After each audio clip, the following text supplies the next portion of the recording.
Doutor Vanessa, começou falando um pouquinho da área de STEM, né? Exato. Ciência, tecnologia, engenharia e matemática. Mas faltou a área de saúde. A área de saúde, que é a área de ciências, né? É, explica um pouquinho melhor como que funciona, o que que abrange essa área de ciências. Quais são as profissões mais comuns ali dentro? Porque ciências vai de tudo, né? Desde Sim. saúde, como que funciona essa área? Ciência equivale a tudo aquilo que nos Estados Unidos é considerado objeto de pesquisa, de desenvolvimento. Ah, Entre as ciências, nós temos as ciências ligadas à vida, à saúde animal e à saúde humana. Então, profissões como veterinários, né? Profissões como médicos, dentistas, fisioterapeutas, enfermeiros, fonoaudiólogos também, ah, psicopedagogos especializados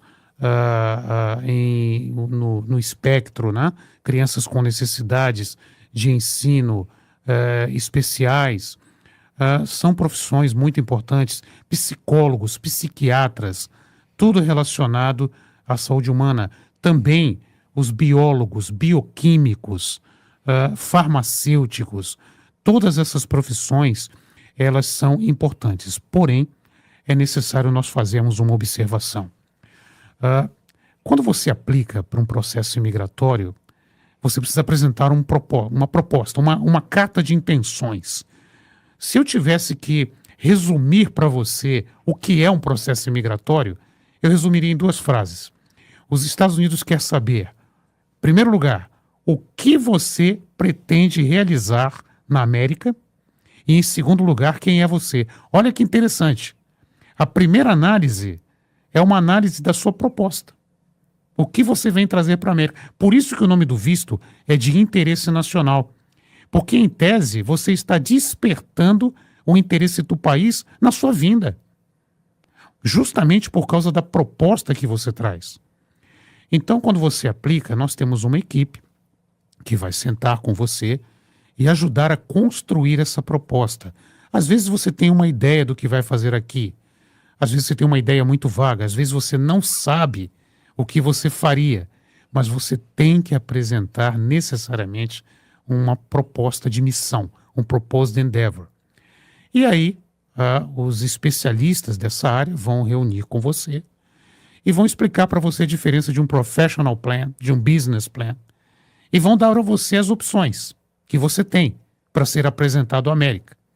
Ou você vai entrar como um profissional na sua área, e se for uma área de saúde, por isso que eu estou fazendo essa observação agora, né? Talvez isso passe ou não por um processo de validação de seu diploma para que você possa exercer plenamente a sua profissão nos Estados Unidos. Nas áreas técnicas, isso é menos crítico.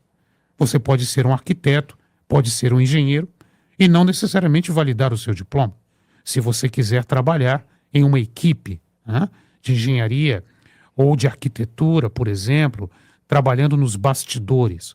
Agora, se você quer assumir um cargo de responsabilidade, de assinatura, né, de projetos, e você quer ter a remuneração mais plena possível na sua área, aí recomenda-se que você comece a pensar numa validação que pode ser feita no Brasil. Você não precisa vir aos Estados Unidos necessariamente para iniciar esse processo. Isso é muito crítico, meus amigos, nas profissões ligadas à saúde. Né? Saúde é uma coisa muito séria. Os Estados Unidos, se você se propuser a vir ao país para trazer a sua arte, a sua profissão e exercê-la de maneira plena, os Estados Unidos gostariam que você viesse realmente para validar o seu diploma. Será muito necessária a sua vinda. Por outro lado, você pode, se você decidir, não quero validar meu diploma, é um processo penoso, muitas vezes para algumas profissões é mais fácil, mas para outras pode ser mais exigente. Você ainda tem a opção de ser um empreendedor em alguma área que gravite em torno da sua profissão. Por exemplo, vamos dar aqui o exemplo de um dentista. Nós temos diversas profissões, diversas atividades empresariais, empreendedoras, que gravitam em torno da odontologia. Por exemplo, a radiologia dentária, né? Os scanners, as imagens, a prótese dentária, né? E até mesmo uma profissão muito comum aqui nos Estados Unidos, que é a do hygienist, que seria o higienista bucal. São profissões que você não terá necessidade de validar o seu diploma, mas você poderá atuar em certas atividades. É importante também lembrar que cada estado norte-americano funciona como um país independente para fins de validação e autorização para exercício profissional. Mas, em resumo, é isso. Tá? Todas essas áreas, elas são carências nos Estados Unidos, ao ponto de, pelo menos 13 estados norte-americanos elaborarem leis estimulando e facilitando a vinda de profissionais de saúde para o país. O Dr. Volney trouxe algumas informações bem interessantes e essa fala no final a respeito dos estados e da independência que os estados têm de definir as suas próprias regras nos faz lembrar de algumas oportunidades bastante interessantes. O que acontece? Nós temos hoje uma falta muito grande de profissionais especializados e capacitados, principalmente na área de saúde. É um dos países que mais importa mão de obra qualificada de fora. E essa deficiência acaba se refletindo principalmente nos estados mais do interior do país, fazendo com que muitos estados comecem a facilitar para que profissionais formados e com experiência fora dos Estados Unidos possam atuar aqui dentro, superando algumas barreiras iniciais e facilitando a atuação. E a gente começa a entender que isso é uma tendência que vai se repetir cada vez mais. Então, um exemplo disso é uma lei recente do estado do Tennessee, por exemplo, em que permite que médicos que são formados e que possuem experiência fora do país possam atuar, desde que atendidas alguns critérios, sob a supervisão de uma equipe médica ou de um hospital ou de algum outro médico durante um período e depois desse período, inclusive, podendo atuar sem a supervisão. Então, esse tipo de atitude individual de cada estado demonstra que os estados estão abertos a criar exceções para possibilitar que profissionais com experiência fora dos Estados Unidos venham trabalhar legalmente aqui. E o nosso papel aqui é te mostrar o caminho, obtendo o visto adequado, conseguindo o visto de residente ou que te autorize a trabalhar aqui, para que você possa, de fato, desenvolver a sua profissão aqui nos Estados Unidos. Então, um resumo, Dr. Volney.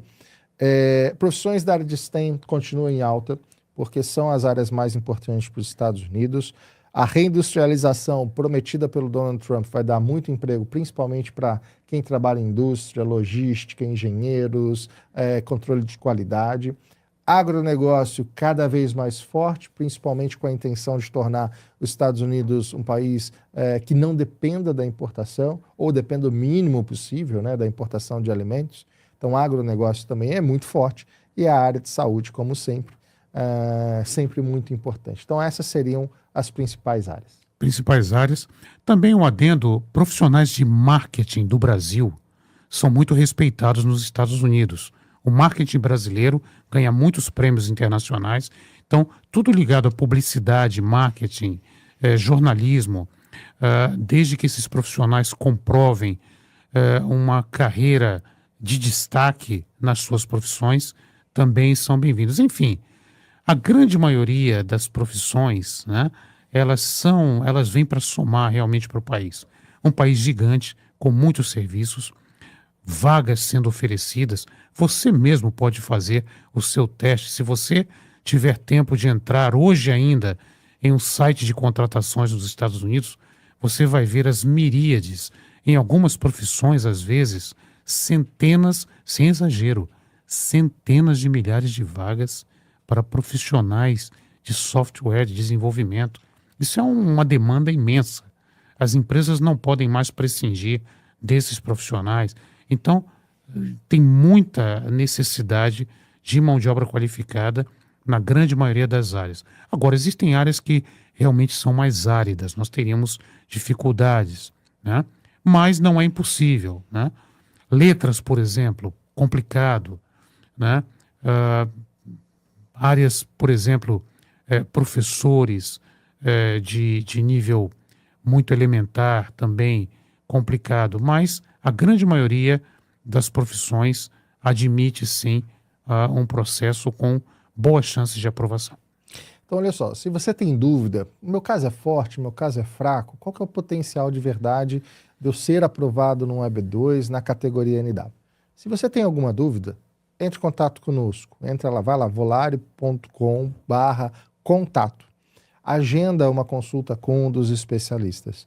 E aí a gente vai poder ouvir o seu caso especificamente, ouvir a sua história, entender se no seu caso se aplica ou não o EB2 na categoria NW, se tem algum outro visto mais adequado para o seu perfil. Então entre em contato conosco, agenda uma consulta com a gente vai ter prazer de te ouvir e dizer se encaixa ou não e qual é o visto mais adequado para o seu perfil, tá bom?